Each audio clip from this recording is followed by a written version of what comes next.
Hello, and welcome back to the OT Star Wars cast, where we'll be covering anything and everything from a galaxy far, far away. I'm your host, Herok with... LeoLeo? And we'll be covering everything and anything to prepare you guys for Episode 7, which we're super excited about, right?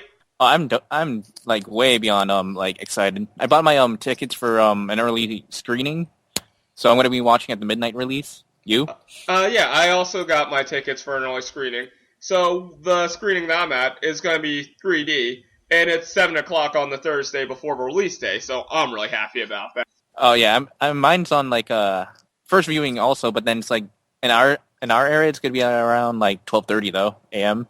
Well, don't worry. I promise I won't spoil anything after I see the movie. Nor will I, because that's part of my policy. Even on Twitter, you can find us there. You won't see me spoiling anything. Oh yeah, so we're going to be keeping this spoiler-free for Episode 7. If you care to avoid that type of stuff, we're not going to be covering anything other than trailers and, some fan theories that have come up. So you can listen to this cast and not worry about any spoilers for Episode 7. Indeed. So... Unless some of these theories turn out to be true. But currently they're just theories and speculation. For further notice, we might cover potentially the spoilers concerning the theories and whatnot. So, walk in or tread carefully when we speak of these. Because right now this is, hey, wouldn't it be cool if X, Y, or Z happens? Not, hey guys, X, Y, Z happens. Right. But if it's right, then oh. Okay, so first things first, it's a brand new Star Wars movie. We haven't had one of them since 10 years ago, May, with Revenge of the Sith, which was a very high note for the series in my opinion. But then again, we've also had all this multimedia and stuff in the meantime. Disney bought Star Wars, all this craziness. A lot has happened since the last movie. Yeah, like LucasArts was disbanded and whatnot. Yeah, they disbanded, which was a shame. Yeah, like I was looking for Star Wars 1313, and now they're going back to it as a project. I don't know what's going on exactly, but I'm just saying that Star Wars Episode 7 I can't wait for at all. I can't wait to see it. I'm super excited. So what's the thing that you want to see from this movie the most? Currently, what I want to see is my only thought or comment, possibly criticism, is I feel like looking at the promotional material, it does rely heavily on the original trilogy, nostalgia, things like that. My only theory is that will be too nostalgia heavy. But I have faith that J.J. Abrams will, not pander to nostalgia. But that's currently my only theory. Other than that, I'm super excited and I have no qualms with it whatsoever. So, what I want to see is it have its own identity. For better or worse, the prequel trilogy has its own identity. And then the original trilogy also has its own identity. So I want to see a third distinct identity with this new trilogy as well. What about you, Leo? Well, what I want to see is how it all pans out, like how it would be coherent from the prior films and whatnot, and not just because like with you, right? I hope it's not banking on nostalgia and it still become its own thing, right? Yes. Because you have your Han Solo, you have your Chewbacca, you have your Millennium Falcon, right? But that can only do so much, as a whole, right? Yeah. But when you look at a movie, when you watch a movie, you're supposed to expect it's also a movie. Remember that it's not just it's just there for the sake of being there, fans fan service and whatnot. Yeah. So what do you think about that? What I want to see personally is how Luke plays into, because he was my childhood hero. When I saw Luke Skywalker as who he is today, it's one of my childhood heroes. And him being that, it's I can't wait to see what he does and how much of an improvement, how wise he is, and how much, from the teasers alone, they said, he's this and that, the Order of Ren, or, what is the new alliance or whatever they're called now? I believe it's Order of Ren. Also, keep in mind that I have only seen the first two trailers. After we're back, we're home, Chewie. I decide, okay, I don't need to see anything else for this movie, so I'm not necessarily going to have all the details. All right. Well, anyway, what I've been hearing is that the Order of Ren is basically the quote unquote good guys trying to take on the evil Luke Skywalker, as what they're trying to say out there. So I want to see how that pans out. Which is interesting because when you do think about it, from a general perspective, the rebels would have been the bad guys since, hey, the Empire, as evil as it was still the governing body, and a lot of people, were like, we like this Empire. Like, even at the start of episode 4, Luke was like, I can't wait until I get to go to the Academy, because, even though the Empire was run by some evil, evil dudes, it was still their government. So, Oh yeah, definitely. Yeah, like if you if anyone ever watches like Star Wars Rebels, they kind of even shine light on on the Empire side, like who, the civilians who are under this the Empire's ruling and how they live out. Right. Like how they're still trying to get a job too, regardless of who's the faction, right? Yeah, and that makes sense because if for it's whatever a very reason, gray line. Yeah, it's very gray because even if, say, the U.S. turned out to have like an evil government and they were overthrown, a lot of good people still would be working in the government, even if it's run by evil people. If the Illuminati was actually a thing. Oh yeah, definitely. Illuminati, if you're real, please don't hurt us. Yeah, I mean, overall, it's no matter what we do, there's always going to be a gray line. There's always going to be there's no such thing as absolute evil or absolute good in a way. Right. Even to these days, those are my principles. Despite that, I'm American myself, right? And Yeah. I live here. I know there's something messed up here and shady, and that's how I see Star Wars. So I can relate to that in a way. Yeah, and that's good because Star Wars just shows different sides of reality, even though you don't think about it, and that's why it's so great. It can do these things without us thinking about them. Exactly, and then yeah, that's basically how I feel. I can't wait to see how the Order of Ren plays out and where Luke Skywalker as a character is now in his life currently. So is there anything else that you want to say, basically to hype up Episode 7 before we move on to some of the fan theories that we've seen? Just general fan theories, some relating to Episode 7, some not relating to Episode 7. Before we start there, I gotta say, man, I forgot their names now. Those space, the dog battles there now look great. Yeah, that's about it I gotta say there. But the theories, what about Darth Jar Jar? What do you think about that? Okay, so my thoughts on the whole Darth Jar Jar theory is it's pretty funny because, hey, people took a look at the prequel trilogy, something a lot of people objectively hate. I don't hate it. I'm not sure how you feel about the prequel trilogy overall. I enjoyed it as a kid. I mean, I'm still watching now, and I showed my wife, starting from episode 1 through 6, right? She felt bad that Anakin turned that way at the end of it. Because she had no idea what was Star Wars, and then she was more of a Star Trek fan, if anything. Right. I mean, don't skewer her for this, but no, yeah. I'm not gonna skewer anyone. We are welcome to all fandoms, except the people of fandoms who are just terrible and do mean things and go against the spirit of their shows or movies. We don't like those people, but everyone else is cool with me, no matter what fandom you fall under. Oh yeah, definitely. Just don't be a dick about it, right? Basically. All right, so yeah, with the prequel trilogies is what I was learned as a kid. I loved the lightsaber battles. I loved the Starfighter, games that were with the prequel. Yeah. And then the extended stuff, the Clone Wars. And then now that we got that now, it's okay, I got a whole entire grasp of what was the prior things that happened before we got our original trilogies that was 4 through 6, right? Yeah.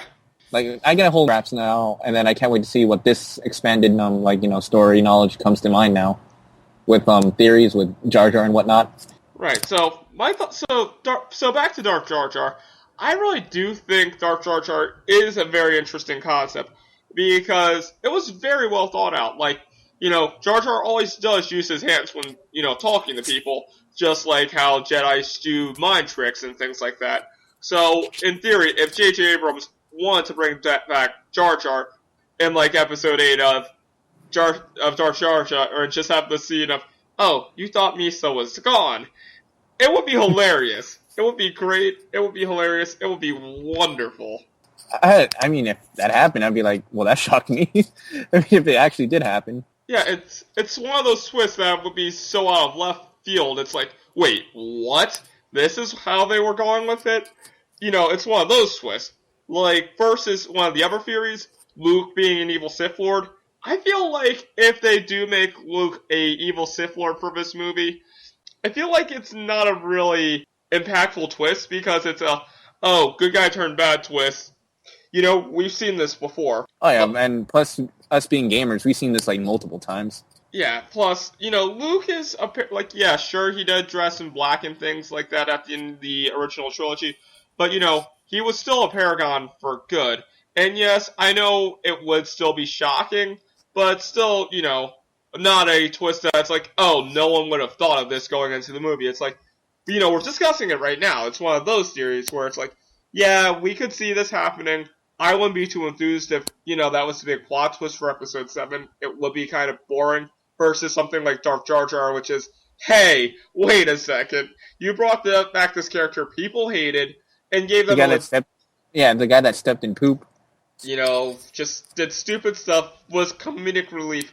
You made comedic relief terrifying and dangerous. Props to you guys, even though he was the fall of, the Senate and the Republic. Thanks, Jar Jar. Yeah, totally. But, like, back to, like, what you thought about, like, the theory, like, how Luke could be potentially evil, right? If he does, like, I hope he does, like, his, Joker impression in there, too. If he does anything like that. I mean, bless Mark Hamill, but he's also the Joker. Yeah, I love... Yeah, right? Yeah, he's an amazing Joker. Yeah, he is just the Joker. Like, he's my definitive Joker. Yeah, like, if we could have had him for Suicide Squad somehow, that would be perfect. Mark Hamill will always be the Joker. He delivered such a great performance in the Arkham trilogy of games. Like, I know that this isn't a Batman podcast, but the Joker... Mark Hamill. But the Joker was the reason why I kept playing through Arkham Knight. He just compelled me to get through the game. Oh yeah, definitely. And despite, like, despite being me, a DC fan, and, Herok here is a Marvel guy, right? Yeah. Like, I personally didn't like Arkham Knight because, like, how, things were, the boss battles were not even that great. But Mark Hamill's roles as him is just, like, the Joker's Joker, man, and him and Kevin Conroy being together is, like, the definitive reason why I only played. Yeah, like, I'm not that big of a DC guy, personally, but I still love me some Batman. And, Mark Hamill. Mark Hamill is why I love Batman so much. Yeah, definitely. And plus this, like, goes back to being Star Wars and whatnot. Also, we're sorry for the Arkham Knight spoilers if you haven't played that yet. We're not going to ruin any of the other twists. Sorry. Oh, yeah. I will say, though, I saw, like, if no one, even if you're not a Batman fan, everybody saw that twist a mile away. Well, yeah, I didn't. I actually didn't see the twist because I was like, wait, they're going for this? I was like, it was just it was just something I never considered because I was like, wait, this is just ridiculous, but that's a podcast for another day, potentially. If we're open to, like, the idea of, like, comic book, like, our knowledge in there is, like, differ. Yeah, so if you guys want to see, if you guys are actually sitting through this and get to this point, let us know in the comments or VOT if you want to see us tackle, like, a comic book podcast as well. Otherwise, we'll just keep up with the Star Wars and JoJo podcast, even though they've gone on a hiatus for over a year. Really sorry about that. We've both been super busy. Sorry. Oh yeah, like, I'm busy with, like, work and wife and nerding around still. But, yeah.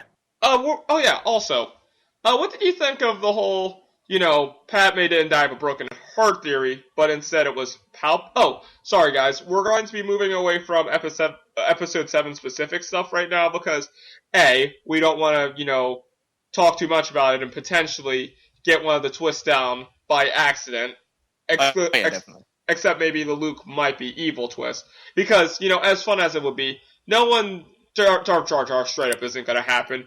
The verdict is still out about Mark Hamill being, evil in this one because he has stated before, I would be happy playing Luke as a villain. So, that might still happen, but, Darth Jar Jar, as fun as it would be, definitely isn't. So, to avoid all possible spoilers, we're going to move on to other Star Wars theories that we thought were cool or interesting. So, the first one we're going to tackle is Padme didn't actually die of a broken heart, but she died because of Palpatine and his Sith magic. So, for anyone who hasn't heard this theory before, essentially what the theory is that when Anakin was slowly transitioning into Vader in Revenge of the Sith, Palpatine was making use of Padme's living force to tie her to Anakin, essentially. And so the big thing with this is when Anakin fully turned to Vader, the reason why Padme died was because Palpatine seized her Force essence and used it to bring Anakin back to life as Vader, because at the end of Revenge of the Sith, right before he turns into Vader, he does die, even if it's for a few seconds. So the theory is that Vader lives the moment that both Padme and Anakin's hearts stop beating to bring life to Darth Vader. So what did you think of the theory? I mean, I wouldn't brush it off. Anything in Star Wars is possible, basically. I mean, from my knowledge from watching the extended stuff, like they brought back Darth Maul. That's a thing. Yeah, that is a really cool thing that they did for Clone Wars, because he was such a huge fan favorite. Like, one of the biggest complaints about the prequels is, hey, we like Darth Maul. You should have given us more Maul. I mean, and honestly, I would have. I'm on that kind of boat, because I would love to see they made Count Dooku for 2 movies, but then that's still short ended. And then when you watch Clone Wars, they prolonged his story in a way you want to know more about him. So with Darth Maul, the same thing. But then we don't get to see him anymore after that, because ultimately he does die, regardless of format. Well, sometimes you lose fan favorites, and back to the whole Padme dying because of Palpatine. It makes perfect sense, because Palpatine was a master of the dark side. You remember from his story that he was probably the student from that, and just thinking, Palpatine at the height of his power. Because, when he killed off the Jedi Order, he was most powerful that day. So, he could, in theory, bring someone back to life. After all, his master couldn't prevent the people he loved from dying. So that might have been, hey, he's unintentionally drawing from their Force energy, and that's what happened here. And that's a really cool theory, I think. For me, for that theory, it's okay, that's possible. Again, anything's possible in the universe of Star Wars, right? Yeah. So I can't say it's not completely out there, or completely irrational. Palpatine's a jerk, basically, overall. He can do, and then he's a master. He's a sociopath too. Yeah. So whatever he gets, he does it. You know what I mean? Yeah, he does what he wants. He knows exactly what he's doing when he's doing it, and there's never a situation he doesn't account for. Yeah, definitely. If anyone ever seen Jessica Jones, sorry to bring in another, Marvel and Disney and Star Wars, you know what I mean? Yeah, it's fair. Basically, he's the Purple Man, a sociopath. He will do anything in his way to get that certain thing or someone. So looking at Palpatine, he did the same way, and then twisted words, make sure this and that happens, and then the whole fight between Anakin and that basically. He did it all for Padme, and then he used that against Anakin's better judgment to do that. Well, yeah, love makes you do some crazy things, man. Oh yeah, definitely. So that's how we got Darth Vader anyway. And the world is a much better place because of Darth Vader, I want to say. Yeah, definitely. So yeah, is there anything else that you want to discuss for this podcast, or do you want to save it for another time? Kylo Ren, man. I like the helmet. It looks cool. Oh yeah, the costume design and everything is really, really solid. Do you ever bought the action figures or nah?